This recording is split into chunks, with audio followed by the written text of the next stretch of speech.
بسم اللہ الرحمن الرحیم۔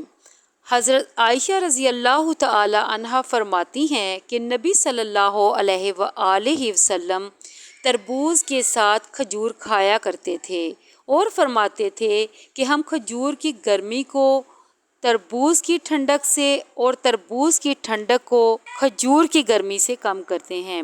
تربوز گرمیوں کا پھل ہے جو نہایت فرحت بخش ہوتا ہے اور سر تاثیر رکھتا ہے۔ تربوز میں 90% پانی پایا جاتا ہے جبکہ باقی 10% اجزاء میں منرلز اور وٹامن کا خزانہ چھپا ہوتا ہے۔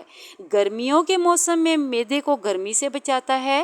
اس میں شامل وٹامن بی کی متعدد اقسام جگر کے لیے مفید ہیں۔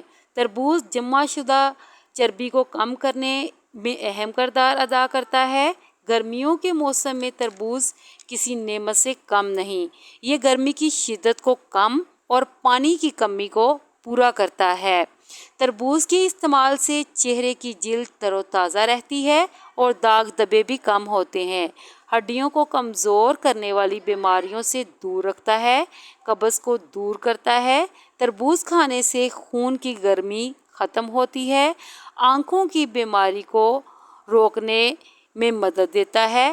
دل کے سخت پٹھوں کو زیادہ کام کی ترغیب دیتا ہے۔ شدید گرمی کے اثرات سے محفوظ رکھتا ہے۔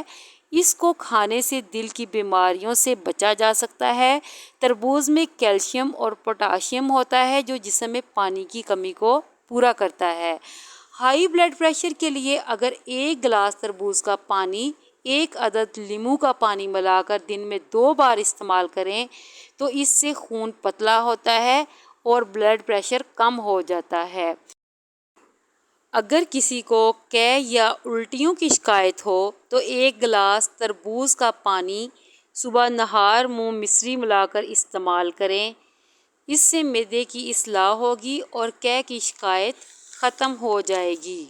گرمی کے توڑ کے لیے تربوز کا گودا، کالی مرچ، کالا نمک حسب ضرورت سفوف ملا کر استعمال کریں۔ یہ گرمی سے بچاتا ہے۔ تربوز کھانے کے بعد چاول نہیں کھانے چاہیے۔ تربوز کھانے کے بعد آدھے گھنٹے تک پانی نہیں پینا چاہیے۔